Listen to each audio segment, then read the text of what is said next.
the story of today is on the college side of things and what's going on with UNLV. A nightmare. Now, it came out early this morning that is it Matthew Sluka, the quarterback at UNLV, 3 games into the season, 3-0 that team was, coming off a win against Houston. They beat Houston and Kansas this year. So they were well within range of entering that college football playoff conversation as that group of 5 champion. Now, all of a sudden, their quarterback walks away after claiming it was an NIL dispute, said he was promised over $100,000 in NIL money from the coaches, and was only given, I believe it was $3,000 a month for 4 months. So he leaves, packs up his bag before his eligibility is expired, and he leaves. And it just came out a couple minutes ago that one of their leading rushers just did the same thing. And so these guys are now jumping ship mid-year, 3 games in, for a team that's solid. Yeah. For a team that's in position here to, make some noise and potentially get that 12 spot in the college football playoff. Now UNLV is out in a quarterback, out in a running back, and the contradicting stories, Mike, I want to get your thoughts on this. What is this reflective of at this point?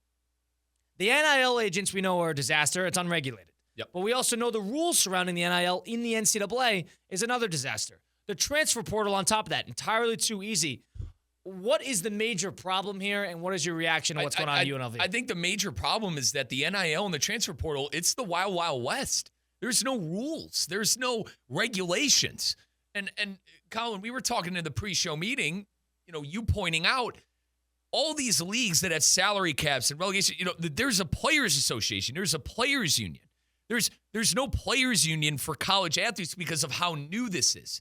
I just think that when you look at something like this, UNLV, they're not a Power 5. They're a mid-major that's trying to be relevant. They're trying to make the playoff and to make some noise and to get football going in Las Vegas. I think UNLV looked at what's going on with the Oakland A's coming. They're looking at what's going on with a possible NBA team coming to Vegas. They want to be a part of that ticket. They want to be relevant in the city of Las Vegas. It sounds like that these coaches just straight up lied. The offensive coordinator, Brennan Marion, declined to speak to ESPN after allegedly saying the offer to Sluka was going to be $100,000. And you pointed out that it was $3,000 a month. I mean, $3,000, Colin, that is well off of the $100,000 per year. If we're going by month, that is well off of the $100,000 he was promised.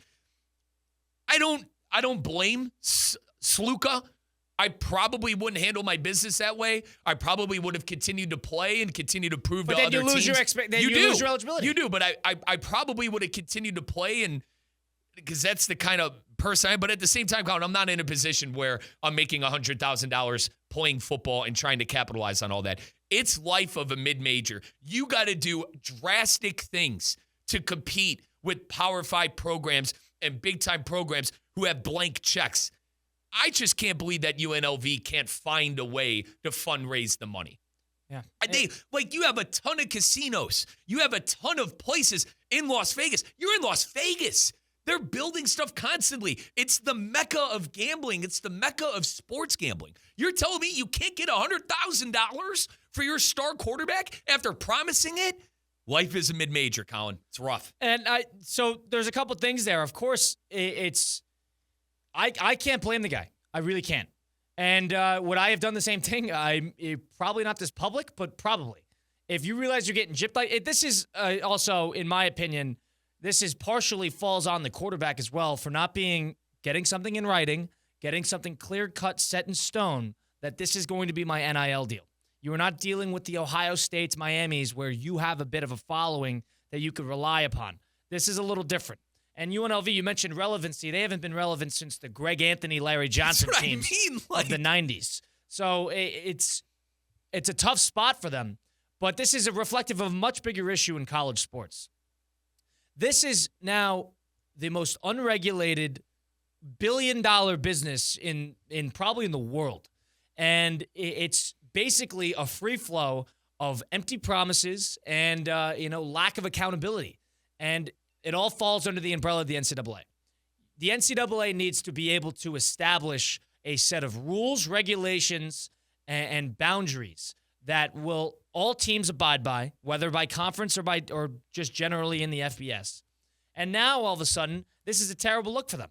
And a lot of people can't even blame this guy because I know there's contradicting stories. Some of them were that this guy set a previous deal, wasn't making a ton of money. All of a sudden, they win 3 games, and he thinks he has leverage, so he goes in to renegotiate. That's one side of it. Yep. That's the UNLV side of it. That is what they said in their statement, that he demanded more money. And I'll read some of this. The UNLV official statement regarding this actual situation, here's what they said. Quote, to clarify, there were no formal NIL offers made during Mr. Sluka's recruitment process. Additionally, Friends of UNLV did not finalize or agree to any NIL offers while he was part of a team, aside from a completed community engagement over the summer. That's what they said. And and then they eventually went on to say how the UNLV, he made financial demands upon the university and his NIL collective in order to continue playing. UNLV Athletics interpreted these demands as a violation of the NCAA pay-for-play rules as well as state law. Does not engage in such activities, nor does it respond to implied threats. So now they said this was a threat. Let's calm down, all right? The NIL collective is not always involved in the school hand in hand. I understand that. But this is a joke. The NCAA is a major problem on its hands, and I think they've opened up quite a can of worms here with the empty promises. And they have no power. Like, that's the biggest thing with the NCAA. They know they got to do something about NIL and the transfer portal. The problem is, what basis do they have to make? They can't win a court case. When was the last time the NCAA won a damn court case, let alone is relegating this stuff? Yeah, so, and another interesting thing about this is if there was a coach, and I'm going to assume there was, I'm going to take the side of empty promises because this is what college sports has been. The offensive coordinator, by the way, Brennan Mary. He should lose his job. That's the bottom line. He should not have a job after this type of situation. And he's not talking either. He declined to talk to ESPN. I wonder why. It's because you made an empty promise. Oh, we could get you this money. We could do this. I've even heard stories of universities in the Big Ten, Wisconsin, who cannot uphold their NIL, I guess, previous commitments. They can't. They can't afford it. These teams who don't win cannot afford to pay players millions of dollars out of their pockets. I mean, they probably can afford it, but they don't pay it. So it's a major, major, major problem with what's going on with Sluka, and I can't blame him. I would do that. Think about this in the office. You get a handshake deal that you're going to get paid $100,000, and you just got to show up at the company, and then all of a sudden the company's prospering, making a ton of money, doing well. You go in, hey, I've only gotten my check for $6,000. Yep. And they're like, that's what your salary is. It's $3,000. $3,000 a month. He's like, wait a second. I thought it was $100,000. You told me it was $100,000. Like, I might have told you that, but you didn't get it in writing. So now these 18, 20-year-olds are getting legal boundaries right in front of them, and the world is shrinking in between them because of no written contracts.